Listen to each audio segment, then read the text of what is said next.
The fluorescent lights hummed softly overhead, casting their pale glow across the concrete floor of the parking garage. The air was cool and still, carrying the faint scent of motor oil and the distant echo of footsteps from somewhere far above. In this quiet underground world, time seemed to move differently, as if the weight of the building above had slowed everything down to a gentle pace. Marcus sat cross-legged on the cold concrete, his back resting against a concrete pillar. Before him lay an open notebook, its pages filled with careful handwriting that caught the harsh light above. His pen moved slowly across the paper, each word chosen with deliberate care.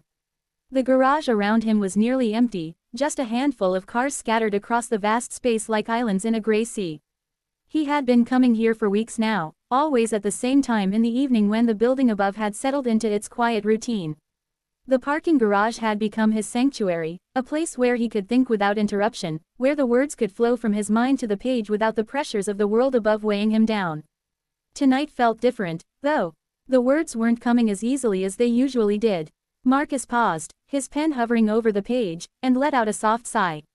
He had been working on this story for months, pouring his heart into every sentence, but something was missing. He couldn't quite put his finger on what it was, but he felt it in the hollow space between what he wanted to say and what appeared on the paper. The soft click of heels on concrete broke through his concentration. He looked up to see a woman walking across the garage, her blonde hair catching the light as she moved with purposeful steps. She wore a professional dress and carried herself with the kind of confidence that spoke of long days in corner offices and important meetings. Her heels echoed rhythmically against the concrete, creating a steady percussion that seemed to fill the empty space. Marcus watched her approach her car, a sleek sedan parked about 30 feet away. He expected her to get in and drive away, returning him to his solitude, but instead she stopped. She stood beside her car for a moment, her hand resting on the door handle, then turned and looked directly at him. For a moment, neither of them moved. The garage seemed to hold its breath, the only sound the distant hum of the ventilation system somewhere in the darkness above.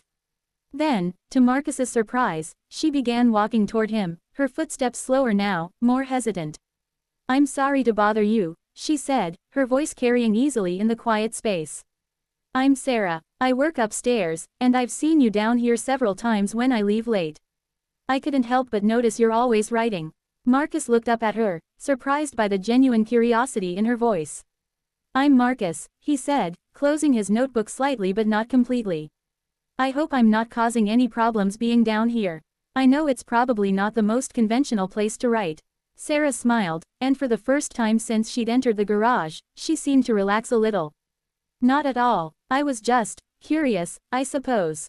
It's not often you see someone writing by hand anymore, especially not in a parking garage." She paused, looking around at the empty space. "May I ask why here?" Marcus considered the question, running his hand through his hair. "It's quiet," he said finally. "And there are no distractions. No phones ringing, no people knocking on doors, no notifications pinging every few seconds. Just me and the words, and somehow that makes it easier to think." Sarah nodded slowly, as if she understood something about that need for quiet space. "What are you working on?" "A story," Marcus said, then hesitated. He wasn't used to talking about his writing with strangers, especially not with someone who looked like they belonged in the corporate world above. It's about people finding connection in unexpected places." There was something in the way he said it that made Sarah tilt her head slightly. "That sounds beautiful. Have you been a writer for long?" Marcus laughed softly, but there was no humor in it. "I've been trying to be a writer for years. During the day, I work in an office building about 6 blocks from here. Data entry, mostly. Nothing very exciting. But in the evenings, I come here and I write." He gestured around the empty garage. "It's probably silly, but this place feels more honest somehow. More real than anywhere else I've tried to write." Sarah was quiet for a moment, looking around the garage with new eyes. "I don't think it's silly at all," she said. "I spend my days in meetings, making presentations, managing budgets. Everything is scheduled and planned and analyzed. Sometimes I forget what it feels like to just create something." She paused, then asked quietly, "Would you mind if I sat down for a minute? I know this is your space, and I don't want to intrude, but..." Marcus gestured to the concrete beside him. "Please, I could use the company, actually. I've been stuck on this story for weeks." Sarah sat down carefully, smoothing her dress as she settled onto the cold concrete. Up close, Marcus could see that she looked tired, the kind of exhaustion that came from long hours and high pressure. But there was something else in her eyes too, a curiosity, a hunger for something different from her usual routine. "What's the story about?" she asked. Marcus opened his notebook again, looking down at the pages of cramped handwriting. "It's about two people who meet in an unusual place. They're both dealing with feeling disconnected from their lives, from what they thought they wanted. And they find something in each other that they didn't even know they were looking for." Sarah smiled. "Art imitating life." Marcus looked up at her, surprised by the observation. "Maybe. I hadn't thought of it that way." He paused, studying her face in the harsh fluorescent light. "What about you? Do you ever feel disconnected from your life?" Sarah was quiet for a long moment, her fingers tracing patterns on the concrete. "Every day," she said finally. "I have a good job, a nice apartment, everything I thought I wanted when I graduated from college. But lately, it all feels like I'm just going through the motions. Like I'm living someone else's idea of success." Marcus nodded. "That's exactly what my characters are dealing with. This feeling of being successful on paper but empty inside." "How does your story end?" Sarah asked. Marcus sighed. "That's the problem. I don't know yet. I know they find each other, and I know they help each other see their lives differently, but I can't figure out how to bring it all together." "How do you write an ending that feels true without being too neat and tidy?" Sarah considered this, looking around the garage again. Maybe the ending isn't about solving everything. Maybe it's about finding the courage to make a change, even if you don't know exactly what that change will look like. Marcus stared at her, his pen still in his hand. Something in her words had clicked into place, like a puzzle piece he'd been searching for.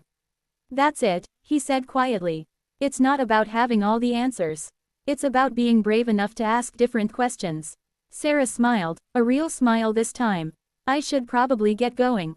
It's getting late, and I have an early meeting tomorrow." But neither of them moved to get up. The garage seemed to have wrapped them in its quiet embrace, creating a space outside of normal time where conversations could unfold naturally, without the pressure of schedules and expectations. "Can I ask you something?" Marcus said. "What would you do if you weren't afraid? If you could change anything about your life, what would it be?" Sarah was quiet for a long time, so long that Marcus wondered if he had overstepped. Then she spoke, her voice barely above a whisper. "I used to paint. In college, before I decided to be practical and get a business degree. I was actually pretty good at it. Sometimes I wonder what would have happened if I'd been brave enough to keep trying." Marcus felt a warmth spread through his chest. "It's not too late, you know. To be brave." Sarah looked at him, and for a moment, the corporate facade fell away completely. "No, I suppose it isn't." They sat in comfortable silence for a few more minutes, the garage holding them in its quiet embrace. Finally, Sarah stood up, brushing dust from her dress. "Thank you," she said, "for letting me sit with you, for listening. I feel like I haven't had a real conversation in months." Marcus stood up too, closing his notebook. "Thank you for stopping. I think you helped me figure out my ending." Sarah paused at her car door. "Same time tomorrow?" she asked. Marcus smiled. "I'll be here." As her car pulled away, its taillights disappearing up the ramp, Marcus sat back down and opened his notebook again. The words came easily now, flowing across the page like water finding its way downhill. He wrote about courage and connection, about the unexpected places where life reveals its truths, and about two people brave enough to admit they were lost and wise enough to help each other find a new direction. The garage hummed quietly around him, no longer empty but filled with possibility.